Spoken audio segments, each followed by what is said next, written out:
There's an awkward silence here. Hello, everybody in the chat rooms. We are live streaming on like 5 networks or something. It's coming. Hello, hello. Fetching video stream. This may take a few seconds. Yeah. We are now live on YouTube. Yes. We're going to go live on Facebook in just a second.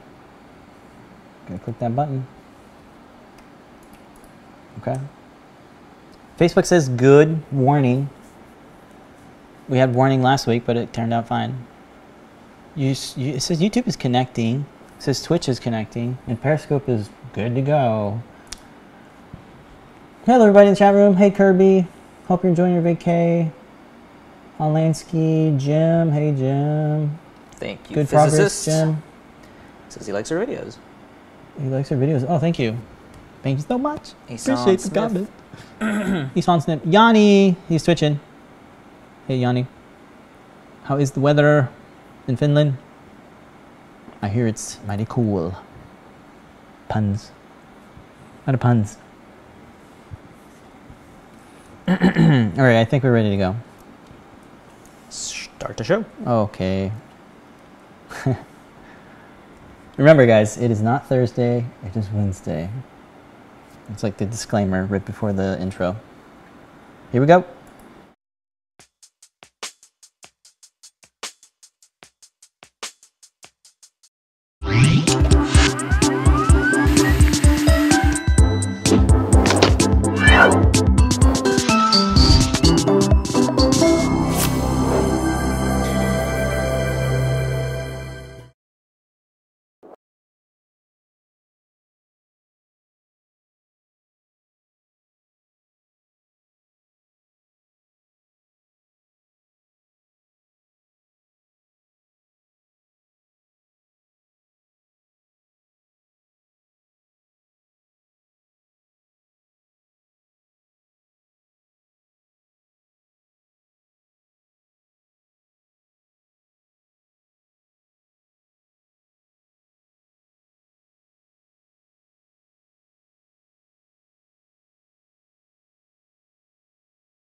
Hello, everybody. Welcome back to another 3D Hangouts. I'm Noe, designer here at Adafruit. Joining me every week is Muted Pedro. What's going on, everybody? I'm Pedro Ruiz, creative tech here at Adafruit, and every week we come to share 3D printed projects featuring electronics from Adafruit. That's right. This is the show where we combine 3D printing, data electronics, and muted mics to make inspirational projects for you. Welcome, everybody, to the show. Thank you so much for joining us. We are live streaming in 5 different networks, maybe 6, maybe 7. I don't know. Thank you so much for joining us. It is Wednesday, not Thursday. We just have this old thing that we keep saying we're going to update one day, but we don't. Hey guys, you want to check out adafruit.com/free in the coming days. We're going to have some new freebie stuff, so be sure to check that out. You'll find more about it on tonight's Ask an Engineer show. That's right, tonight we have Ask an Engineer. Right before that we have Show and Tell. So if you got some projects to share with us, you can come on the Show and Tell. So again, adafruit.com/free. Right now we have this ongoing deal with UPS where you get to spend money, you get free shipping. You know, there's restrictions and things like that. And if you're in New York City, we have on the same day delivery. So check out the website for that. We also have Adafruit Daily Newsletter. This is a daily newsletter for different topics. You got to subscribe to it. Go to adafruitdaily.com if you want to subscribe to newsletter stuff. We also have new newsletter, which is more products focused. This is once a week. You want to subscribe to that, go to adafruit.com/newsletter. Well, everybody, welcome to the show. Today's show coupon code is MAKEJOY. That's right, MAKEJOY. Hey, everybody in the chat room.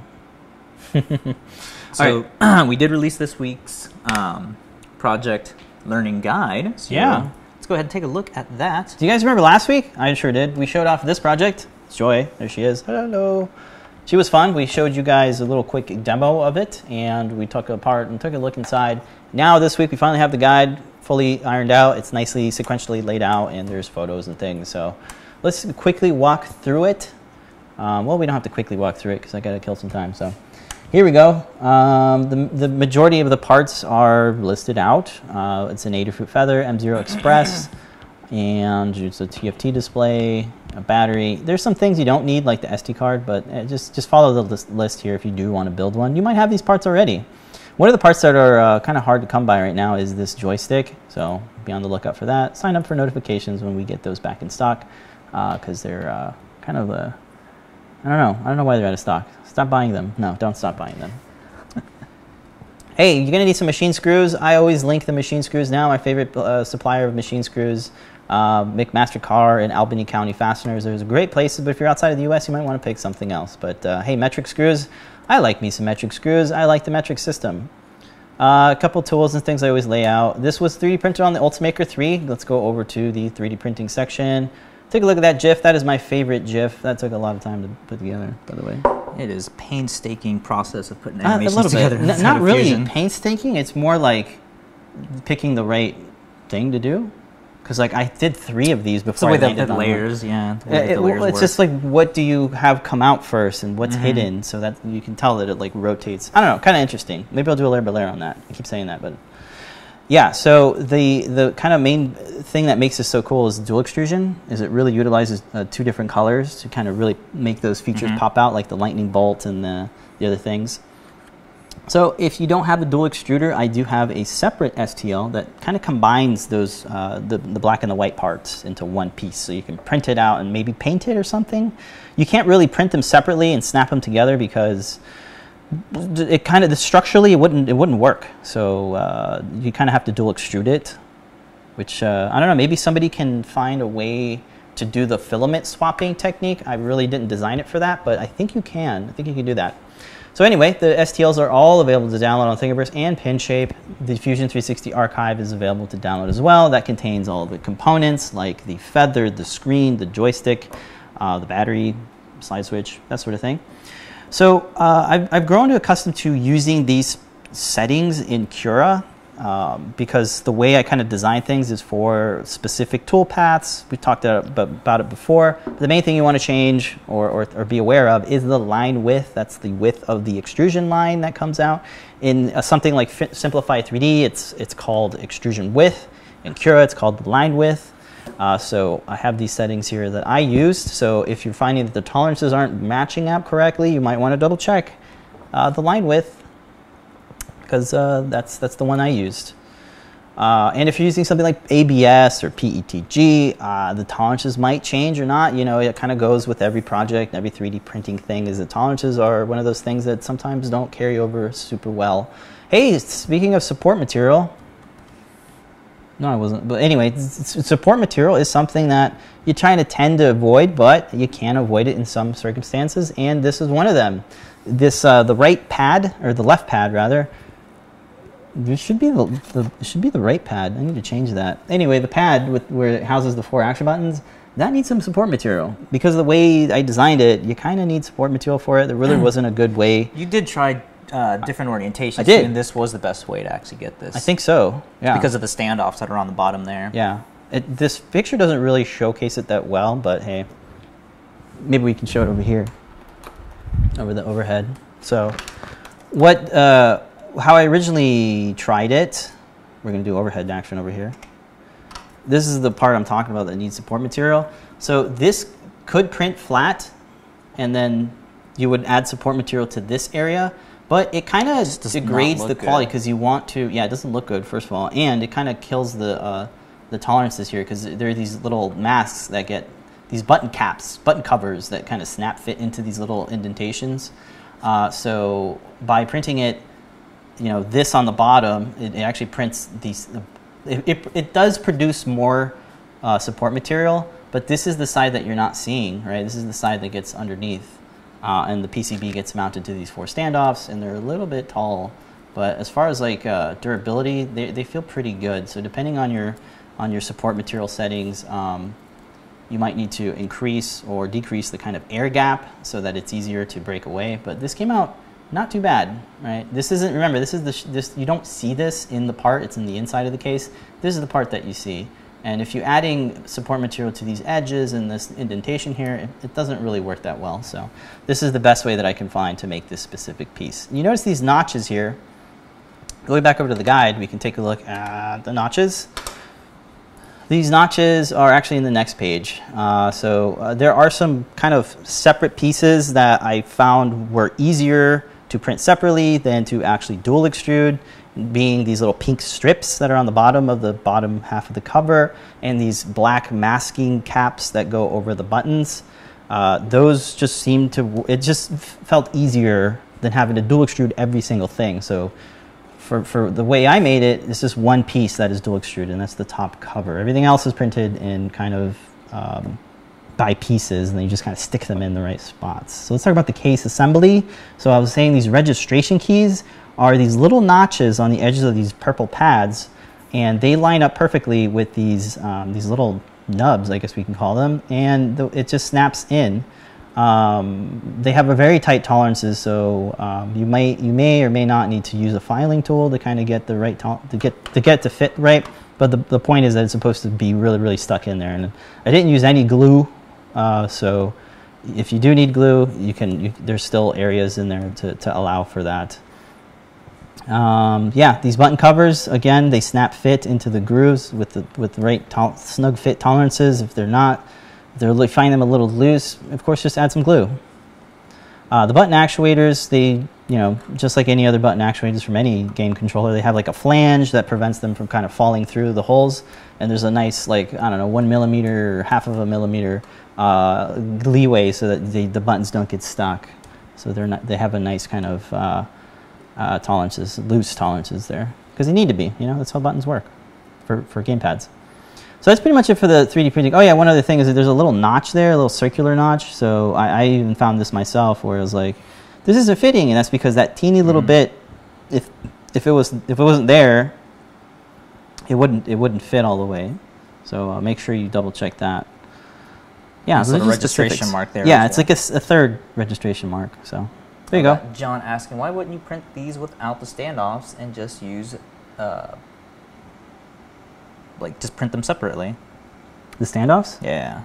Oh, because the alignment would be a little bit of a difficult issue. Like, how do you line it up perfectly so that the standoffs and the PCB are oriented in the right way? This just kind of makes it easier because it's already built in. Yeah.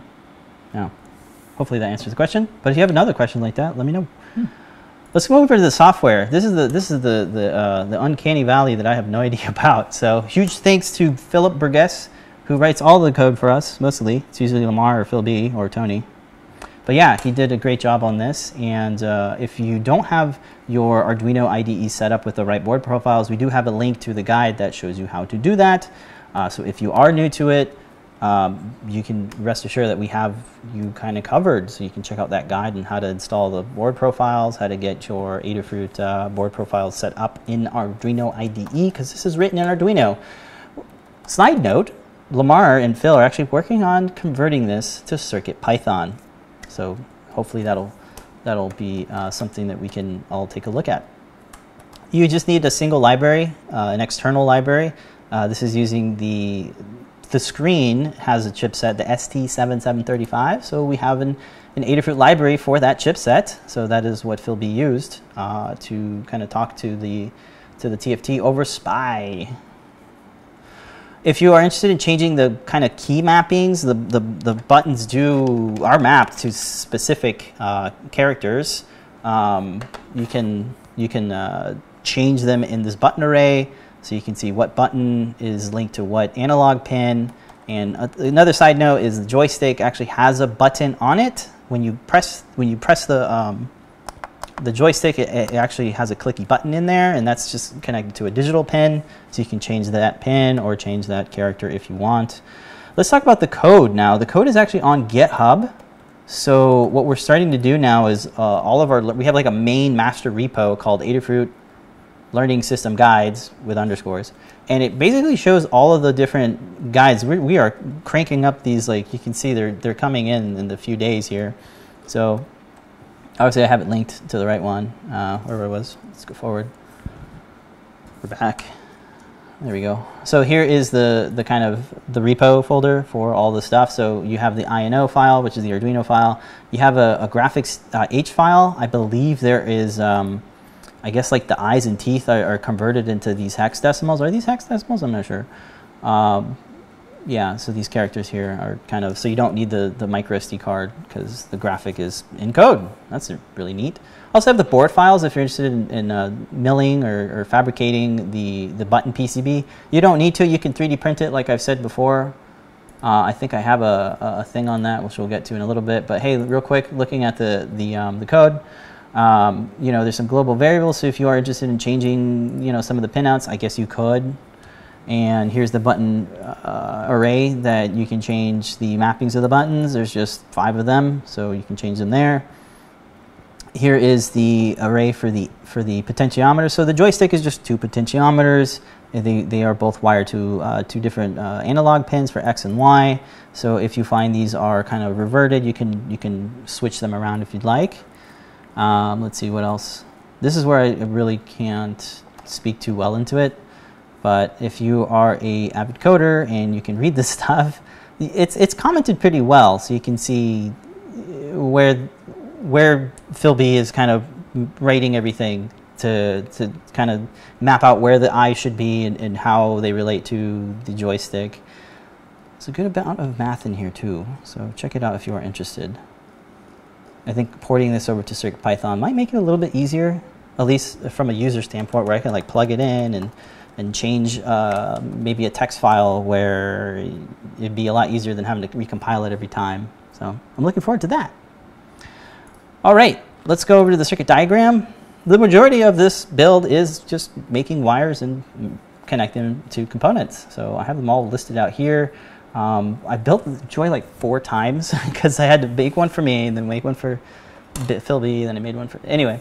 Everybody gets a Joy. Yeah, everybody gets a Joy. So what I recommend is downloading this image and have it on your smartphone or your tablet so that you can reference this as you're putting it together. I mean, some of the connections are pretty self-explanatory, like, oh, what is it? Serial clock goes to serial clock, and MISO goes to MISO, and MOSI goes to MOSI. That sort of thing is self-explanatory, but the other things is like, well, where are the TCS and the reset pins and the DC pins? So those all go to various digital pins.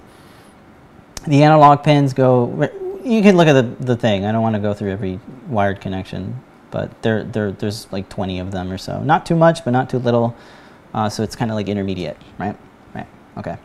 The button PCB, so I'm aware that not everybody has a CNC mill or wants to mess around with chemicals to etch their own PCB. I mean, but so I would recommend that if you really, really want to build this and you don't want to go through all the hassle of fabricating your own PCB, you don't need to. You can just 3D print this little PCB, and you know it has the right pinouts and the right spots and the right mounting holes. So I have a little GIF here of showcasing that the assembly of it. The only tricky thing is, of course, kind of tying all the grounds together in a nice and neat way, which could be a little bit difficult, but that's kind of the caveat that you get when you don't fabricate a PCB. Still a lot of wires though. Yeah. So the rest of the, like I said, the rest of the build is just kind of making wires and you know, soldering them to the right spot. So the display alone has 9 wires, so there's a good handful. I always recommend, you know, using different colored wires to help tell the part, which really helped me out as well. Thanks, JP. You had a comment about the clean thing. The PCB. Yeah, it's actually kind of rusty now, but we're going to find out some new methods on how to prevent them from oxidizing. But hey, there you go. Display, wiring it. So the button wiring, kind of the same thing. Same thing with the joystick. You know, sometimes it's better to wire things on the bottom of the PCB as opposed to the top of the PCB, just because, you know, just for kind of cable management and sanity. Sometimes it's a good thing to do that because the wires kind of route underneath and they're not all over the place. So that kind of works well. But as far as the feather, it's better if they're wired on top of the feather as opposed to the bottom of the feather. So some things like that seem to work. So examples would be like the screen and the joystick. Those are all wired from the back of the PCB. Just makes sense, right? As far as the assembly goes, there's a lot of screws involved. 2 for the feather, 4 for the screen, 4 for the joystick, and 4 for the for the PCB. They're all the same screws except for the joystick. the joystick PCB has bigger mounting holes, so you need a bigger screw. So you need an M3 screw as opposed to the M2.5 screws. So again, if you don't have these screws, I have them linked. You can get them from McMastercar or Albany County Fasteners or your favorite supplier that might be local to you. So check those out. But yeah, the side switch is always a fun thing because how do you mount a side switch? You use hot glue, or you make a little holder thing that sandwiches in and prevents it from being pushed in. So that's what we're using for the side switch. For the battery, just a piece of mounting tack. I'm starting to link mounting tack from Amazon because it's just this awesome tool that you know keeps things in place, but you can still adjust it because it's not like glue where it's going to permanently cure and stay permanent. So that's why I like using mounting tack a lot, not just for keeping components together, but for keeping things from slipping around. So that's the most used thing that I use. It is the most used thing. Over the head shots, because things tend to slide out of the way, or when you do multiple shots, you want it all to stay in one single place. Yeah, exactly. Like when you see me plugging in a cable, you don't see my hand holding the thing because it's tacked down with mounting tack. So that's a little tip for you guys. So yeah, you don't need a battery, by the way, because you're plugging it into USB anyway. I just have a battery in there because, you know, I could puppet joy without having without being tethered. So that's why I put a battery in there. Yeah, so everything runs off of the 3-volt regulator, so you can use the on-off switch via the enable and ground pins. You can turn off and recharge the battery if you do want a battery. So there you go. The final thing is, of course, closing the enclosure, which always provides a nice satisfying click because it has those snap fit nubs that like keep it locked together, which is always cool. And it's still easy to take it apart. So that's super cutted walkthrough of the guide, and it took a week to make because a lot of steps and stuff. But yeah, that's it. I'm still working on the video. It's kind of done, but I want to redo the voiceover a little bit because it's like it's just so much like repetitive wiring and stuff, and I feel as if I'm getting bored myself when I'm editing this video, then I'm sure other people are going to get bored too. It's like, okay, he's wiring another wire. Oh, the wire goes there. The wire goes over here. Now the wire can go over there. It gets a little bit boring, so I'm going to try to kind of spice up a little bit and say some things outside of just here's what you wire, here's what I'm doing. So, yeah, so John had a good point about actually printing these separately, and I thought, oh yeah, of course you always think about this after the fact. That is a good idea. What if you make little divots so you can align the standoffs for printing later? I was thinking then you wouldn't need any. I was just thinking you print this, you split this in half. Oh man, yeah, it probably would be a better design. So you see how this is one full part? Well, if you look at it, why don't you just split this in half so you can print this half separately and this half separately as well, so that they don't need support material. That would have worked just fine. And you could have just slapped them together with some glue. Yeah. So yeah, maybe it's a little bit over-engineered, but support material isn't that bad, guys. It's not that bad. Yeah. And then the second comment was, John is surprised about the use of the TFT display. Seems a little bit overkill considering how it's used. I know. It's like the most useless thing, right? Like, oh, her eyes. Ooh. Let me roll my eyes on that one. So no, it's not a very useful thing. I think the thing is it's kind of a creative use of the display. You know, it was reminiscent to something like a Furby, but you know, this is an actual gaming device. Yeah.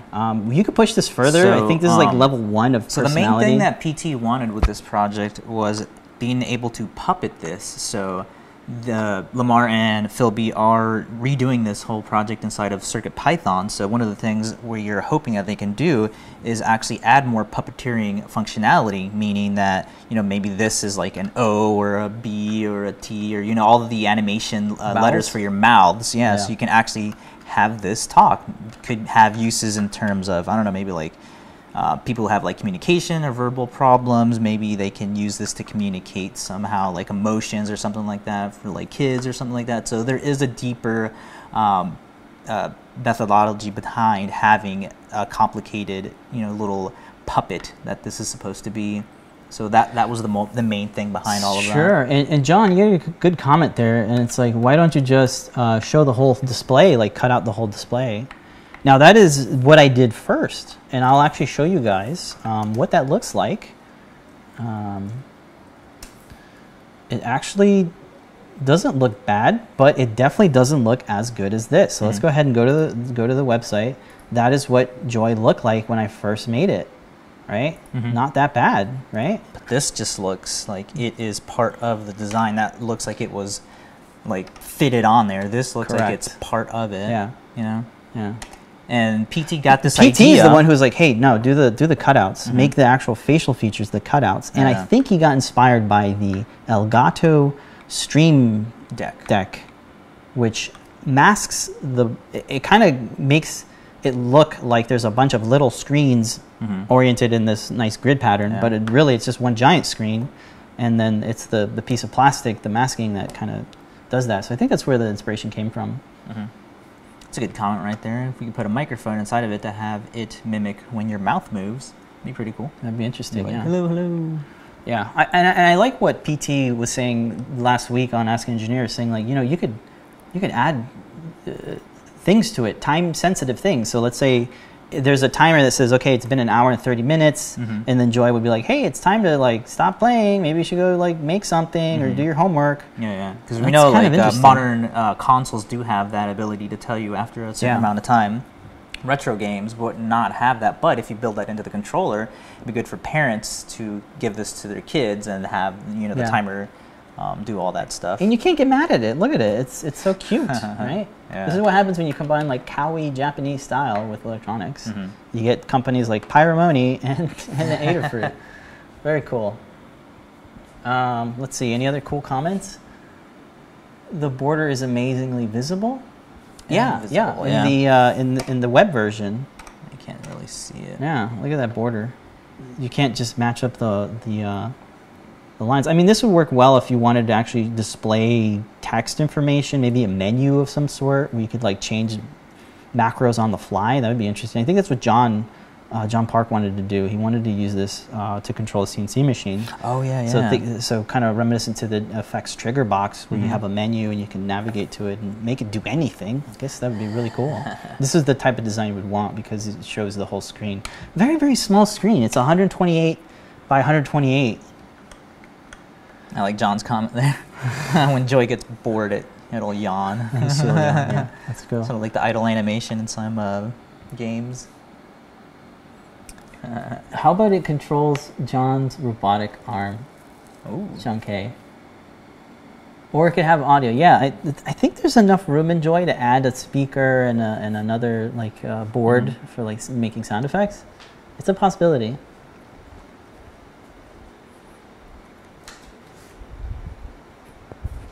Yeah, so if we use the touch display, maybe it could tell you the time or something. Yeah, that'd be interesting. But no, it isn't a touch screen. It's like kind of not the smallest screen, but it's like in the middle. It's a 1.4 inch.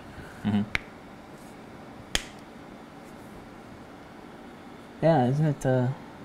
It's cool because I haven't really seen this done yet. When you see a display, you normally see it, you know, as a rectangle or as a circle. This is kind of a nifty novelty here. So.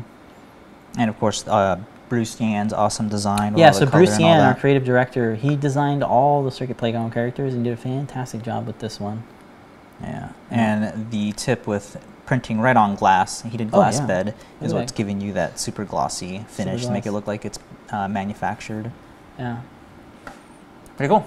All right, so that's Joy. If you guys have any other questions, just keep them rolling and we'll catch them here. You could always join us on the Discord chat room if you have any other cool ideas or something. And a reminder that, if you want the PCBs for this, you can go to the GitHub, grab those, and get them manufactured through Oshpark.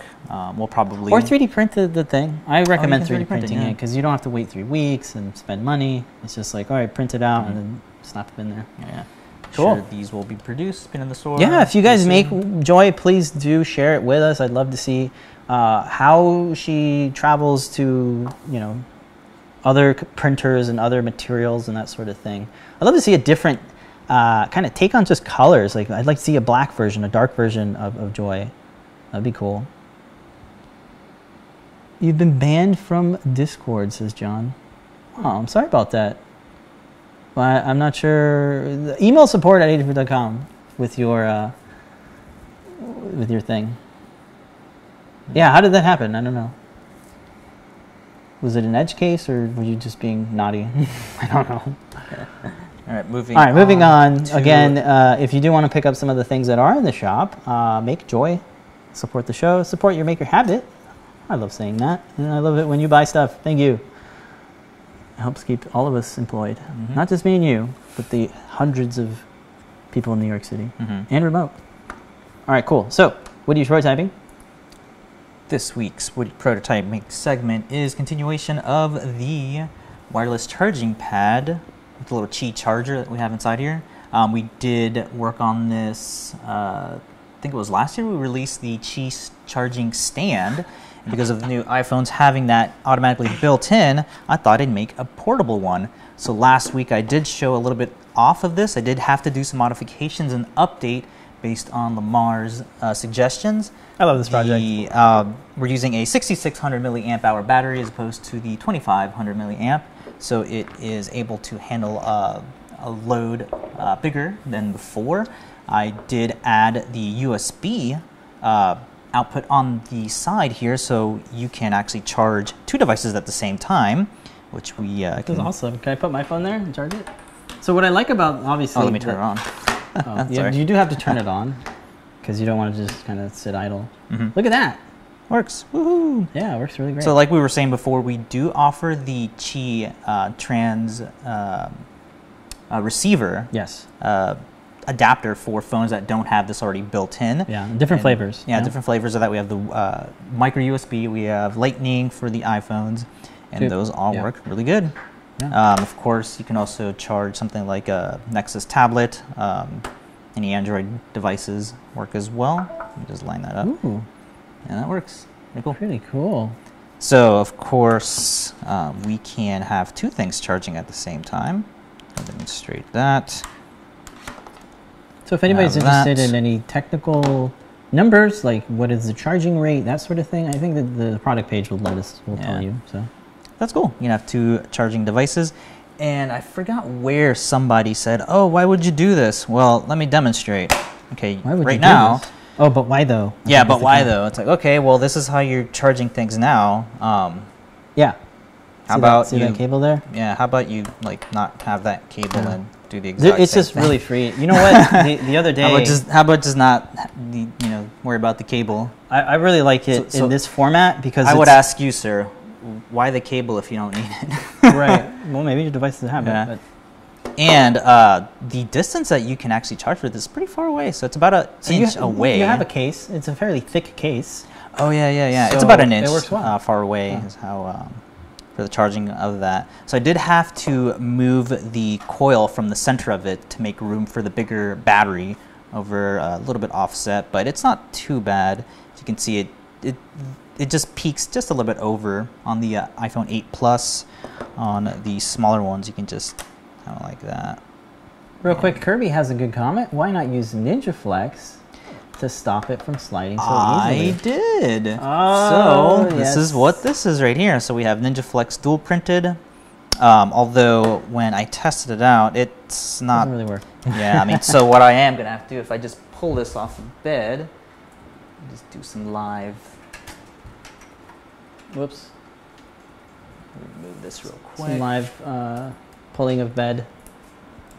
This works a lot better if it's all completely NinjaFlex. So we're using this PLA and some original NinjaFlex here. So this is the, I forget the shore hardness of it, the rubbery one, the original one.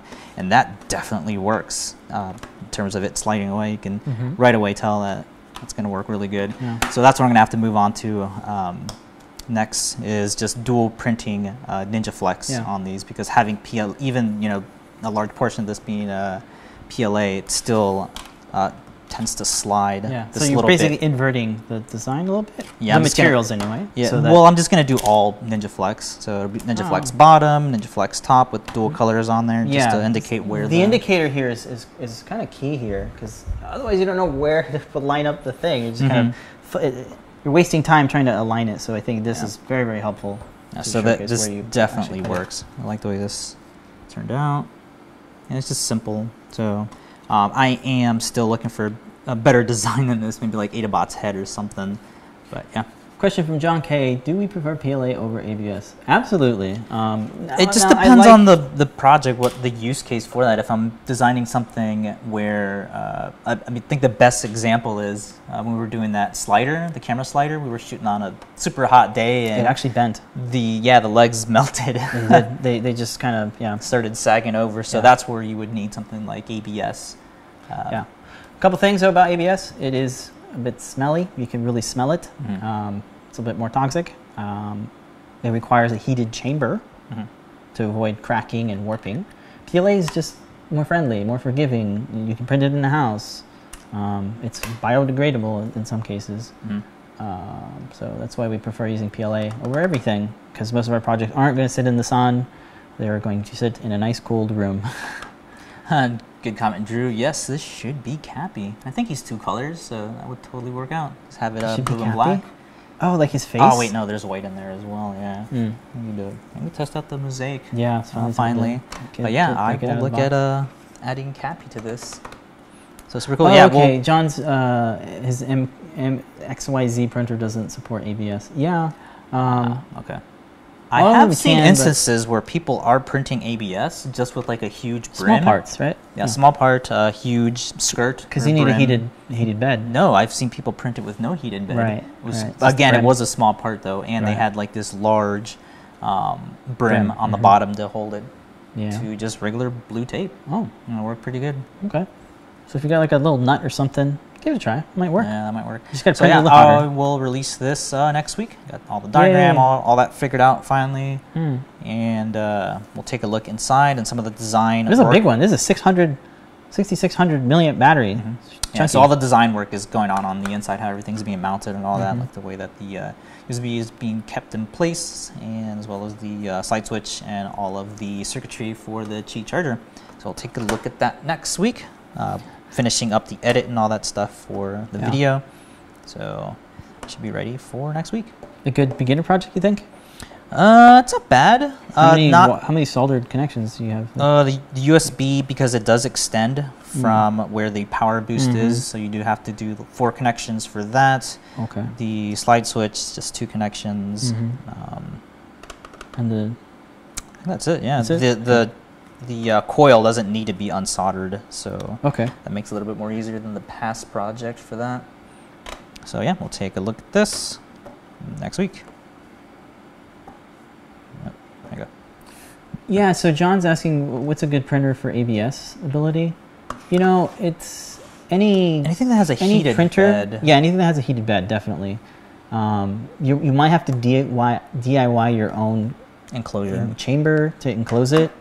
If you have a garage, a nice heated garage, then I guess you could do that. Yeah, but I don't want to specifically pick any models because they always change, and there's always a cheaper one that everybody's looking at. So yeah. What is the charging speeds of the Qi charger? So I think I got 20% in about like 15 minutes, something like that. Let me pull it up real quick. Yeah, I don't know what are the I've not been timing how much it charges up, but I do know I went from like it was about 40% up to 70% in like 30 minutes, something like that. So it's pretty fast. So it uses 5 volts. It's basically 100 milliamps, so 1 amp charge.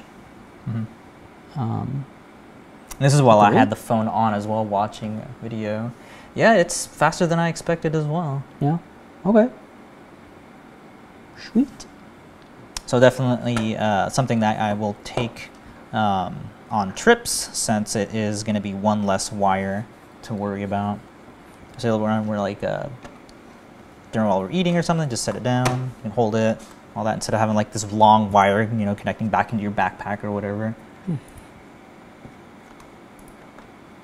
You can get all the information there too, and of course sign up. Are we looking at the page? Yeah, it's out of stock. Yeah, it is out of stock, so you're gonna have to sign up to be notified for this one. Hopefully, it'll be back in stock for next week. No guarantees, guys. No guarantees. Yeah.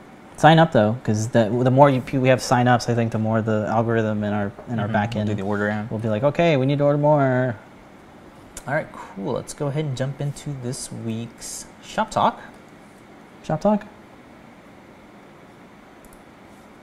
this week's Time-Lapse Tuesday, as we are now in October, continue doing a bunch of these Halloween decoration type projects. This is a really cool one.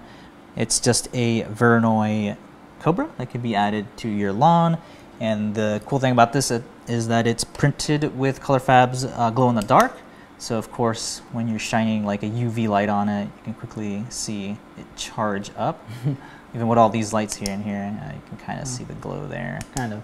Yeah, kind of. I just love me some Voronoi. It's snakes. Yeah, these snakes. Very cool. What I should have did is printed this in the glow in the dark Ninja Flex that we have as well, so we could have more flexibility on this. So this would be nice in the yard, have around. This is by MissMegan 23 remix that she made into a Voronoi. Very cool. I love me some Voronoi. If anyone is like interested in how to make Voronoi designs, you can actually do it with free software for Mesh Mixer. I had a tutorial on how to do it. Yes, yeah, whole tutorial on that. Kind of remesh it and then apply a pattern to it and hollow it out. It looks pretty cool. No support material, just one of those amazing prints that you can make with a printer without any supports. Like, how is that even possible? Yeah. John's asking, how long does this take to print? I forgot. I have it in the video. Yeah. It's 200 microns. Is We're it? using it. Yeah, 200 microns. I printed it pretty slow though, at 50 millimeters a second on the BCN 3D Sigma. Blue tape? Using blue tape 175. Pretty quick. Oh yeah, Yanni's saying that adding eyes into it make it look even more creepy. I mean, it's kind of small, but you could probably fit some eyes right there. What I originally wanted to do was fit some of the little small LED strips that we have, but I should have scaled it up. Oh. So it doesn't fit in there. But again, it's pretty cool, simple little Halloween decoration for your yard. Pretty cool. Or all year round. Or all year round. Say that 5 times fast. Okay, cool. Let's see. That's kind of all I have for the Shop Talk segment, I believe. Now we can look at just a couple of community make stuff. I'm going to be honest, I kind of ran out of time here, so I don't have everybody's project, but next week I'm going to make more time for it. Okay? Okay. Fair enough? Fair enough. All right, first off, I do want to showcase Sophie Wong's project that she came on the show and tell last week. I was hoping to show it earlier in the week, but here we are.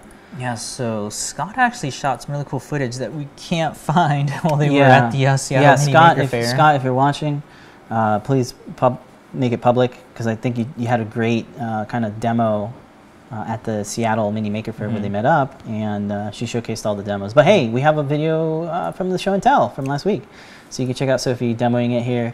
Here she is printing out with the thermal printer. You have to watch this. Yeah, it's very awesome. Yeah. Oh man, I wish this was streamed at 1080. This would be so nice. But you know what? This is a lot like the Joy project, but it really goes to that next level where it's aware of kind of where it is. You can lay it down and it goes to sleep. It has random gestures and giggles and that sort of thing. It's a useful device. It's a selfie camera. It's got that personification, that expression, all that stuff that makes something really go beyond just a static box that has no face, no personality. It's very, very cool. Very awesome. I think that's the right way to go with robotics. Make robot friend, not robot enemy. Quote PT. Think, right? Yeah. Anyway, great job, Sophie. Keep it up. I hope to see a video or something or a written up guide. That'd be really cool. Oh yeah. I think we are trying to get a guide. So we're trying to lure her in to the learning system. Join the Ada side. Very cool. We got another project. This is a cool one from Discord. This is from Azure Skies. Azure Skies. Sorry, I suck at words. About that one. Azure Skies. He's working on a Nerf gun mod with some NeoPixels. I believe they're NeoPixels. Could be wrong. Check it out. Join the Discord. That is what my desk looks like right now. Just everything everywhere. See, that lets you know that you're busy. You're doing things. So I love seeing that. It's very, very cool. Yeah. Yeah, that diffusion looks stellar, man. Definitely don't forget to join the Discord if you want to check out all the chatter going on This is edging me more and more into like wanting to mod my Nerf guns. These are the good guns. They don't do bad things. They do fun things. Cool. Good work, Azure, Skies. Keep the progress coming. I love Can't seeing wait it. to see the final build. Very cool. And that inspires. I hope that inspires you guys to share your projects as well. Tunnel view. Woo. Okay, Q&A time. Did anybody get any more questions?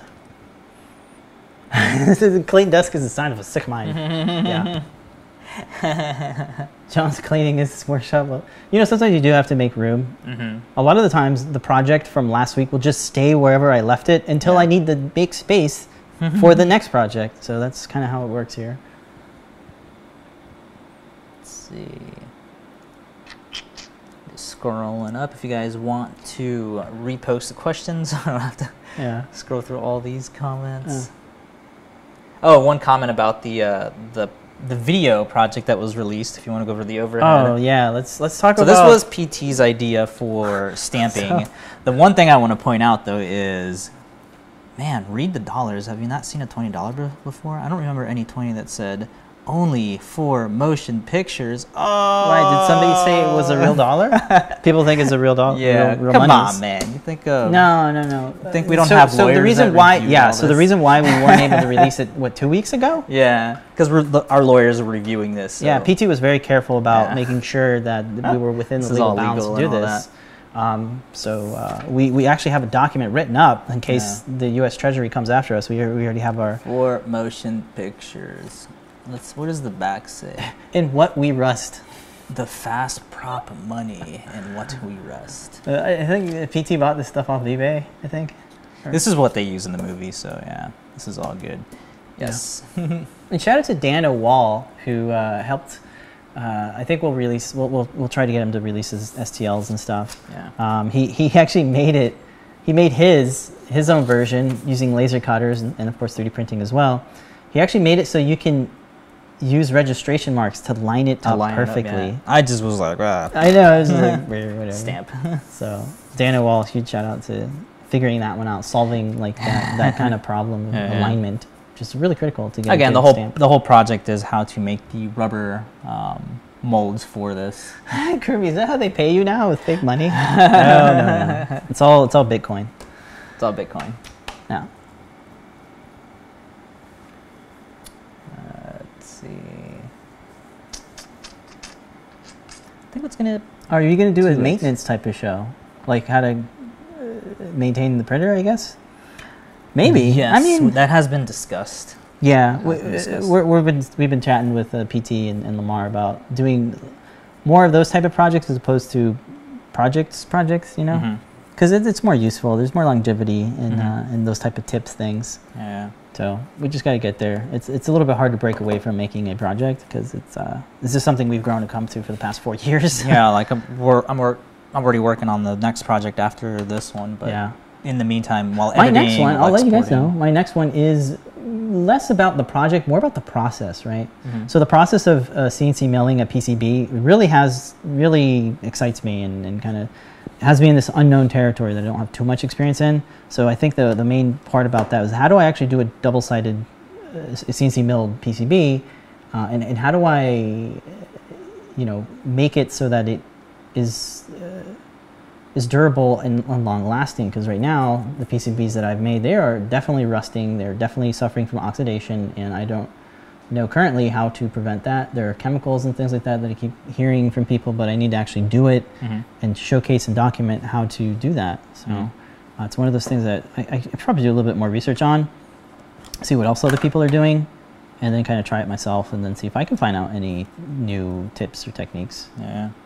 But it's kind of this weird thing. It's like out there, if you want to make a PCB, you go to Osh Park, But I think making it yourself is interesting. Cool. All right. Oh, wow, look, it's 11:50.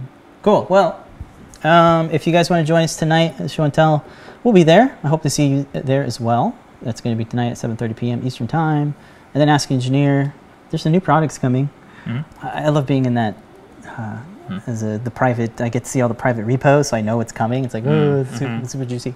So there's some cool stuff coming. You might find it fun. And of course, if you want to use the coupon code for ordering anything today, I recommend using MakeJoy. Our coupon code is good and valid until 11:59 p.m. Eastern Time. Kirby's calling that his maintenance is more cleaning up debris on the floor. Let's make a video about that. My Ultimate is super dirty and underneath it. I was just like, that's a sign of a person who's, yeah. Anyway, thank you guys so much for joining us. Really appreciate you hanging out with us. And don't forget to hit the like button. Is that something to say? Come back at 7:30. We will be on Show and Tell. And join the Discord if you want to share some progress stories. Oh yeah, let me do one last thing. Sorry. We're giving away pins to people who are blowing up electronics. Sort of. You have to learn from it. It's called like don't just blow up your electronics for a pen. Yeah, expecting a pen. No, you have to learn from it. I don't know how we verify these things. Trust me, we verify them. But there's a blog post on the website, and is it somewhere over here? We popped something, right? Somebody popped something, and they're like, "Hey, you get a pin." Oh, that's one thing I wanted to talk about. Did you see that? The messages, yeah, that new app. Oh, the sticker messages. Yeah. So Pelletti posted a photo of this. Like, I learned that tantalum capacitors are polarized. They exploded. So you get a free pen. You get this pen here. Cool, huh? All right. So share your happy mistakes with us, and you might get a pen. Pedro, what do you have? And then real quick, let me turn down the brightness on it. Is that too low? Too low. Hey, John K is asking, is this the new time for us? We've been doing this on Wednesdays at 11 a.m. for a while now, but yes, this is our new time. Let's see.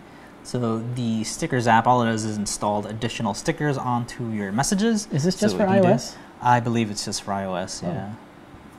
So you can grab something like an Adafruit. Oh, that's a very lovely animation. Good job, Phil B. Or Scott. Not Scott. Colin. Colin Cunningham. Mr. Cunningham, yes. You can't see the animation there. You can like move these around. You can like scale these, and you can like stick them to like messages. Like and you don't need to have them installed to see them from the receiving end, as I saw in the morning. You can just plop them on like that. And cool. We got Adafruit. We got Sparky.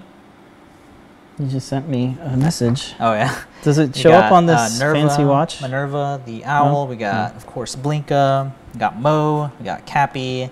We got Hans. It does. Oh wow. Look at Adafruit. Very nice. Oh, we're such Apple fanboys. Don't hate, guys. Come on. We make stuff for them, so. Connie. We got Ruby, Gus, and Billy. So all your favorite CircuitPy Ground crew. Apply stickers, anything there. Super Pasta Man, please help. I have no idea what changed in the new iOS update. Just look at there's the hundreds of videos that kind of showcase all the top 10 features or whatever. Yeah. I think the one that I keep watching is Everything iPhone Pro or Everything Apple Pro, I think. Yeah. It comes up pretty quickly on all those reviews, updates, and all that. That's pretty fun. System changes. Yeah, it's pretty cool where you can just put them anywhere. Yeah. You completely like cover the text though. Yeah. It's kind of funny. Pretty cool. So yeah, it's so in check the it App out. Store. It is in the App Store. Is it money? Do you have to pay like $1? No, this is free. It's free. I forget who was asking on if we can provide the SVGs for this. Maybe not the SVGs. You're asking for PNGs. PNGs. Yeah, maybe. I don't know. Yeah. That way you can make your own or something. So check it out if you want to fill your messages with Adafruit stickers. So check it out. Fun stuff. All right, guys. Well, that is going to do it for the show. Again, that was weird. We like ended the show and then we brought back the show. But this time, for realsies, we are ending the show. Thank you guys so much for watching, and we'll be here next week. But until then, remember to keep on making. See you guys. Bye.